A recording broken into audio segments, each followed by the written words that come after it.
प्रेम जो कभी खत्म न हुआ। जब बोधिसत्व पहली बार यशोधरा से मिले। अध्याय 1, प्रथम दृष्टि का आकर्षण। कपिलवस्तु के राजमहल में बसंतोत्सव की तैयारियां चल रही थी। हर ओर पुष्पों की सजावट थी, नृत्य और संगीत का आयोजन हो रहा था। शाक्यराज शुद्धोधन का पुत्र सिद्धार्थ इस उत्सव में सम्मिलित होने के लिए आए थे। वे बाल्यकाल से ही एक गंभीर और शांत स्वभाव के थे, परंतु उनके चेहरे पर एक अनोखी आभा थी जो सबका मन मोह लेती थी। इसी उत्सव में कौंडिन्य कुल की राजकुमारी यशोधरा भी उपस्थित थी। वे अनुपम सुंदरी थी, परंतु केवल बाहरी सौंदर्य ही नहीं, उनका हृदय भी करुणा और सरलता से भरा था। जब उनकी दृष्टि पहली बार सिद्धार्थ पर पड़ी तो वे ठिठक गई। सिद्धार्थ का तेजस्वी व्यक्तित्व, उनकी गहरी आंखें और सौम्य मुस्कान उन्हें एक अलग ही आकर्षण में बांधने लगी। सिद्धार्थ ने भी यशोधरा को देखा।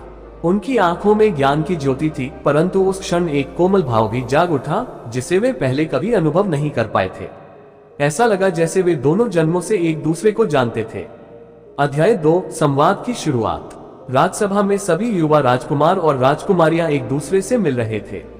सिद्धार्थ अधिकतर समय मौन रहते थे, लेकिन यशोधरा की उपस्थिति उनके मन में हलचल मचा रही थी। यशोधरा ने साहस करके उनसे पूछा, कहते हैं आप केवल बाहरी संसार में नहीं, अपने भीतर भी खोज में लगे रहते हैं। क्या ये सत्य है? सिद्धार्थ ने मुस्कुराकर उत्तर दिया, जो भीतर की यात्रा नहीं करता वह बाहर के जगत को कभी पूर्ण रूप से नहीं समझ सकता। यशोधरा को यह उत्तर विचित्र लगा, परंतु उसमें एक अनोखी गहराई थी। वे और अधिक जानना चाहती थी। तो क्या आप इस उत्सव में प्रसन्न नहीं हैं? उन्होंने पुनः पूछा। प्रसन्नता क्षणिक होती है यशोधरा, पर जो प्रेम और करुणा स्थायी होती है वही सच्चा आनंद देती है। यशोधरा को यह उत्तर सरल और गूढ़ दोनों लगा। वे सोचने लगी कि यह युवक साधारण नहीं बल्कि किसी गहरे रहस्य को संजोए हुए है। अध्याय 3, एक दूजे के साथ। समय बीतता गया और कई आयोजनों में सिद्धार्थ और यशोधरा के बीच बातचीत बढ़ती गई। वे दोनों प्रकृति के प्रेमी थे। यशोधरा को वनों में घूमना पसंद था और सिद्धार्थ को भी। वे कभी कभी महल के बगीचों में मिलते और जीवन के गूढ़ प्रश्नों पर चर्चा करते। सिद्धार्थ, क्या प्रेम भी क्षणिक होता है? यशोधरा ने एक दिन पूछा। नहीं, प्रेम शाश्वत होता है यदि वह स्वार्थ से मुक्त हो। सच्चा प्रेम किसी बंधन में नहीं बांधता बल्कि मुक्ति देता है। यशोधरा ने ये सुना और कुछ सोचने लगी। क्या सिद्धार्थ के मन में उनके लिए कोई कोमल भाव है या ये केवल उनकी आत्मिक दृष्टि थी? अध्याय 4, विवाह का निर्णय। राजा शुद्धोधन को जब ज्ञात हुआ कि सिद्धार्थ और यशोधरा एक दूसरे को समझते हैं और सम्मान करते हैं, तो उन्होंने विवाह का प्रस्ताव रखा। ये सुनकर सिद्धार्थ के मन में एक क्षण के लिए द्वंद्व उठा। क्या वे सांसारिक बंधन में बंध सकते थे? परंतु उन्होंने महसूस किया कि यशोधरा का प्रेम पवित्र था, किसी मोह का परिणाम नहीं। वह प्रेम त्याग, करुणा और सच्ची समझ पर आधारित था, इसलिए उन्होंने स्वीकृति दे दी। यशोधरा को जब ये समाचार मिला तो उनके मन में आनंद का संचार हुआ, परंतु कहीं न कहीं उन्हें यह भी आभास था कि यह प्रेम केवल सांसारिक नहीं बल्कि आध्यात्मिक भी होगा। अध्याय 5, प्रेम जो कभी खत्म न हुआ। विवाह के बाद भी सिद्धार्थ का मन साधना और सत्य की खोज में लगा रहा। यशोधरा ने कभी उन पर कोई बंधन नहीं डाला। वे जानती थी कि उनका प्रेम केवल शरीर तक सीमित नहीं बल्कि आत्मा से जुड़ा हुआ था। जब एक दिन सिद्धार्थ ने संसार छोड़ने का निर्णय लिया तो यशोधरा ने रोका नहीं। वे जानती थी कि यह बिछड़ाव केवल बाहरी था, परंतु उनके प्रेम की डोर कभी नहीं टूटेगी।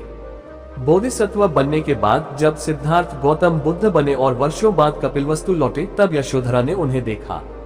उनकी आंखों में वही प्रेम था जो प्रथम दृष्टि में था, पर अब वह और भी पवित्र और दिव्य हो चुका था। ये प्रेम कभी खत्म नहीं हुआ। ये प्रेम देह से ऊपर उठकर आत्मा का मिलन बन गया था। यही प्रेम का सच्चा स्वरूप था, निस्वार्थ, शाश्वत और मुक्ति देने वाला प्रेम जो कभी खत्म न हुआ। अध्याय 6, प्रेम का अर्थ। यशोधरा अब महल में थी, लेकिन उनके मन में कई प्रश्न उठ रहे थे। सिद्धार्थ का प्रेम क्या था? क्या ये केवल सांसारिक था या फिर यह कुछ और था? एक दिन उन्होंने अपनी सखी से कहा, सिद्धार्थ कहते थे कि सच्चा प्रेम बंधन में नहीं बांधता बल्कि मुक्ति देता है। क्या इसका अर्थ यह है कि प्रेम छोड़कर जाने की अनुमति भी देता है? उनकी सखी ने उत्तर दिया, राजकुमारी, जो प्रेम केवल पाने के लिए होता है वह प्रेम नहीं बल्कि स्वार्थ होता है। सच्चा प्रेम देने में है, त्याग में है। यशोधरा इस बात को समझ रही थी, परंतु हृदय का एक कोना अभी भी व्याकुल था। सिद्धार्थ ने उन्हें हृदय से प्रेम किया था, फिर भी वे उन्हें छोड़कर चले गए। क्या ये प्रेम की परीक्षा थी? अध्याय 7 सिद्धार्थ का अंतर्द्वंद्व। जब सिद्धार्थ महल से निकले तो उन्होंने निश्चय कर लिया था कि अब उनका जीवन केवल सत्य की खोज के लिए होगा। परंतु क्या उन्होंने यशोधरा को याद नहीं किया? रात्रि के समय जब वे किसी वृक्ष के नीचे ध्यान मग्न होते तो उनके मन में कभी कभी यशोधरा की छवि उभर आती। उनकी कोमल मुस्कान, उनकी जिज्ञासा, उनका प्रेम, ये सब भुला पाना असंभव था। क्या मैंने यशोधरा के प्रेम को अधूरा छोड़ दिया? उन्होंने स्वयं से प्रश्न किया। परंतु फिर उन्होंने सोचा, यदि प्रेम केवल साथ रहने में होता तो वह प्रेम सीमित होता, लेकिन यदि प्रेम आत्मा का मिलन है तो ये समय और दूरी से परे होता है। इस उत्तर ने उनके मन को शांति दी। अध्याय 8 यशोधरा की प्रतीक्षा। सिद्धार्थ के जाने के बाद यशोधरा ने अपने जीवन को पूरी तरह बदल दिया। उन्होंने राजसी वस्त्रों को त्याग दिया और एक साधारण जीवन जीने लगी। वे प्रातःकाल ध्यान करती, दान देती और संयम से जीवन व्यतीत करती। एक दिन उनके पुत्र राहुल ने पूछा, माँ, मेरे पिता कहाँ गए?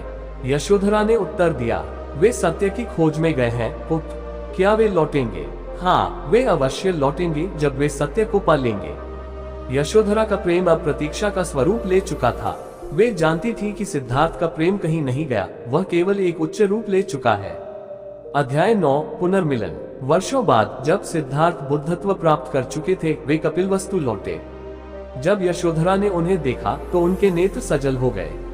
वह वही सिद्धार्थ थे, परंतु अब वे केवल उनके नहीं बल्कि संपूर्ण संसार के थे। सभी ने बुद्ध को प्रणाम किया, परंतु यशोधरा वहीं खड़ी रही। बुद्ध ने उनकी ओर देखा। उनकी आंखों में कोई शिकायत नहीं थी, केवल प्रेम था। यशोधरा ने कहा, मैं जानती थी कि आप लौटेंगे।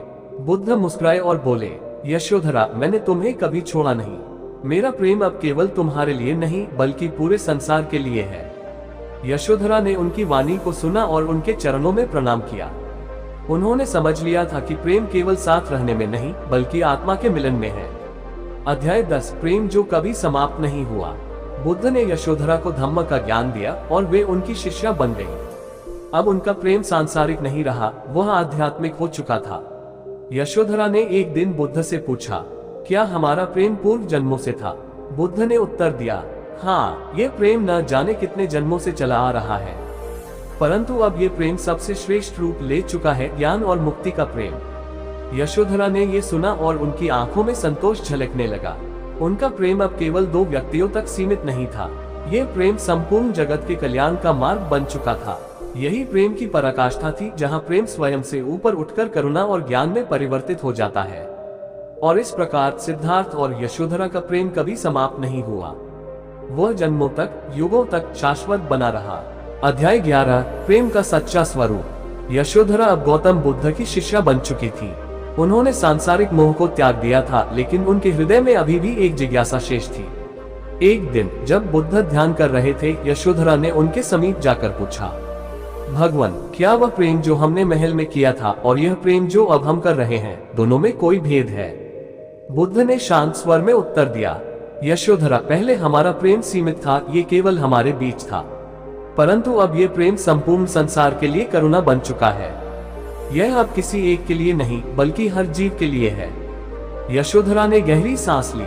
उन्होंने ये सत्य तो पहले ही समझ लिया था, लेकिन अब उन्हें ये पूर्ण रूप से अनुभव भी होने लगा। अध्याय 12 राहुल का प्रश्न। बुद्ध जब कपिलवस्तु आए थे तब उनके पुत्र राहुल केवल 7 वर्ष के थे। एक दिन उन्होंने अपनी माँ से पूछा, माँ, क्या मेरे पिता मुझसे प्रेम करते हैं? यशोधरा ने राहुल को गोद में लेकर कहा, पुत्र, वे तुमसे इतना प्रेम करते हैं कि उन्होंने संपूर्ण संसार के लिए अपना जीवन समर्पित कर दिया, लेकिन उन्होंने मुझे छोड़ दिया, ये कैसा प्रेम है? यशोधरा मुस्कुराई, पुत्र, जब तुम बड़े होगे तब तुम्हें स्वयं यह उत्तर मिल जाएगा। कुछ वर्षों बाद बुद्ध के प्रवचन सुनने के बाद राहुल स्वयं उनके शिष्य बन गए। तब उन्हें ये ज्ञात हुआ कि उनके पिता का प्रेम केवल व्यक्तिगत नहीं बल्कि वैश्विक था। अध्याय 13 यशोधरा का त्याग। समय बीतता गया। यशोधरा बुद्ध के मार्ग पर चलते हुए धम्म का गहन अभ्यास करने लगी। वे जान चुकी थी कि प्रेम केवल शरीर तक सीमित नहीं होता, यह आत्मा की यात्रा भी होती है। एक दिन उन्होंने बुद्ध के चरणों में प्रणाम कर कहा, भगवान, अब मैं भी संन्यास लेना चाहती हूँ। बुद्ध ने उनकी ओर देखा और बोले, यशोधरा, ये निर्णय तुम्हारा स्वयं का है। ये पथ कठिन है, परंतु ये तुम्हें वास्तविक शांति तक ले जाएगा। यशोधरा ने संन्यास ले लिया और भिक्षुणी संघ की एक महत्वपूर्ण साधिका बन गई। अध्याय 14 अंतिम मिलन। जीवन का अंतिम चरण आ चुका था। यशोधरा वृद्ध हो चुकी थी। एक दिन वे बुद्ध के पास आई और कहा, भगवान, अब मेरा ये शरीर साथ छोड़ने वाला है, परंतु मैं प्रसन्न हूँ। मैं जानती हूँ कि मेरा और आपका प्रेम कभी समाप्त नहीं हुआ, वह केवल रूपांतरित हो गया। बुद्ध ने उनकी ओर देखा, उनकी आंखों में गहरी करुणा थी। उन्होंने कहा, यशोधरा, प्रेम कभी समाप्त नहीं होता, वह केवल बदलता है, ऊंचाइयों तक जाता है। हमारा प्रेम अब व्यक्तिगत नहीं, ये संपूर्ण विश्व के लिए पथ प्रदर्शक बन गया है। यशोधरा ने मुस्कुराकर अंतिम बार बुद्ध को देखा और ध्यान में लीन हो गई। कुछ ही क्षणों में वे इस संसार से विदा हो गई। अध्याय 15 प्रेम जो अमर हो गया। यशोधरा के निर्वाण के बाद बुद्ध ने अपने शिष्यों से कहा, यशोधरा केवल मेरी पत्नी नहीं थी, वे मेरी सहयात्री थी। उन्होंने भी उतना ही त्याग किया जितना मैंने किया। उनका प्रेम केवल किसी व्यक्ति तक सीमित नहीं था, बल्कि वह प्रेम समस्त प्राणियों के लिए था। बुद्ध के इन शब्दों को सुनकर उनके सभी शिष्य मौन हो गए। वे समझ चुके थे कि प्रेम केवल देह तक सीमित नहीं रहता, वह आत्मा के स्तर पर भी जीवित रहता है। इस प्रकार सिद्धार्थ और यशोधरा का प्रेम न केवल एक दूसरे के लिए बल्कि संपूर्ण संसार के लिए एक प्रेरणा बन गया। यह प्रेम केवल सांसारिक नहीं था, यह आत्मा की यात्रा का प्रेम था जो कभी समाप्त नहीं हुआ, प्रेम जो कभी खत्म न हुआ। अध्याय 16 जन्मों का बंधन। गौतम बुद्ध एक दिन अपने शिष्यों को पूर्व जन्मों की कथाएं सुना रहे थे। उसी समय आनंद ने उनसे पूछा, भगवान, क्या यशोधरा से आपका कोई संबंध केवल इस जन्म तक सीमित था या ये प्रेम पूर्व जन्मों से चला आ रहा था? बुद्ध ने अपनी आंखें मूंदी और एक पल के लिए गहरे ध्यान में चले गए। फिर उन्होंने कहा, यशोधरा और मेरा प्रेम केवल इस जन्म की बात नहीं है, यह अनगिनत जन्मों से चला आ रहा है। मैं जब एक ब्राह्मण था तब भी वे मेरी पत्नी थी। जब मैं एक वनवासी ऋषि था तब भी वे मेरी संगिनी बनी। जब मैं एक राजकुमार था तब भी उन्होंने मुझे अपनाया। हर जन्म में उन्होंने मुझे प्रेम दिया और हर जन्म में मैंने उन्हें किसी न किसी रूप में त्याग दिया, परंतु हमारा संबंध कभी समाप्त नहीं हुआ। शिष्य विस्मित थे। ये सुनकर आनंद ने पूछा, तो क्या प्रेम केवल इसी जन्म तक सीमित नहीं होता? बुद्ध मुस्कुराए और बोले, सच्चा प्रेम जन्मों से बंधा होता है, परंतु वह मोह में नहीं फंसता। जब प्रेम का रूप करुणा में बदल जाता है तब वह समस्त जीवों के लिए कल्याणकारी बन जाता है। अध्याय 17 सत्य की राह। यशोधरा ने संन्यास लेकर भिक्षुणी संघ में प्रवेश किया था। वे पूरी तरह से धम्म के अभ्यास में लीन थी। एक दिन एक नवयुवती भिक्षुणी उनके पास आए और पूछा, माताजी, आपने अपने पति को संसार में सबसे अधिक प्रेम किया, फिर भी उन्होंने आपको छोड़ दिया, क्या इससे आपका हृदय नहीं टूटा? यशोधरा ने मुस्कुराते हुए उत्तर दिया, बुद्ध ने मुझे कभी नहीं छोड़ा। वे केवल मेरी आत्मा के उत्थान के लिए आगे बढ़े थे। जब कोई प्रेम करता है तो वह उस व्यक्ति के सुख की भी कामना करता है। मैंने सिद्धार्थ का त्याग नहीं देखा, बल्कि मैंने उनकी मुक्ति का मार्ग देखा। युवती को यह उत्तर समझने में समय लगा, लेकिन वह धीरे धीरे ये जान गई कि प्रेम केवल साथ रहने का नाम नहीं, बल्कि आत्मा की स्वतंत्रता का भी दूसरा नाम है। अध्याय 18 बुद्ध का आशीर्वाद। एक दिन यशोधरा ने बुद्ध के पास आकर कहा, भगवान, मैंने अपने मन के सभी बंधनों को त्याग दिया है, लेकिन एक इच्छा अभी भी शेष है। बुद्ध ने पूछा, क्या इच्छा है? यशोधरा, मैं चाहती हूँ कि जब मेरा ये शरीर न रहे तब भी मेरा प्रेम केवल आपके लिए नहीं, बल्कि संपूर्ण संसार के लिए एक सीख बन जाए। मैं चाहती हूँ कि लोग यह समझे कि प्रेम केवल किसी व्यक्ति से बंधा हुआ नहीं होता, ये समस्त सृष्टि के लिए होता है।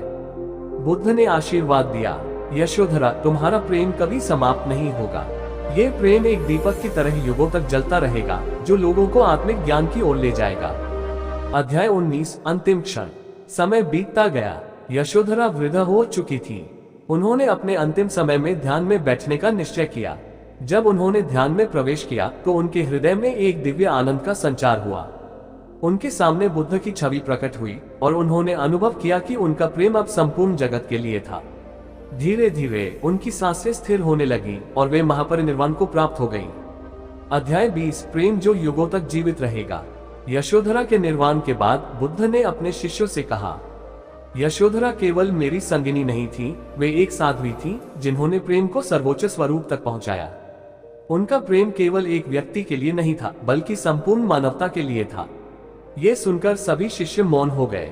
उन्होंने समझ लिया कि प्रेम केवल साथ रहने में नहीं, बल्कि आत्मा की स्वतंत्रता में है। और इस प्रकार सिद्धार्थ और यशोधरा का प्रेम कभी समाप्त नहीं हुआ। वह जन्मों तक, युगों तक शाश्वत बना रहा, एक सीख के रूप में, एक प्रेरणा के रूप में।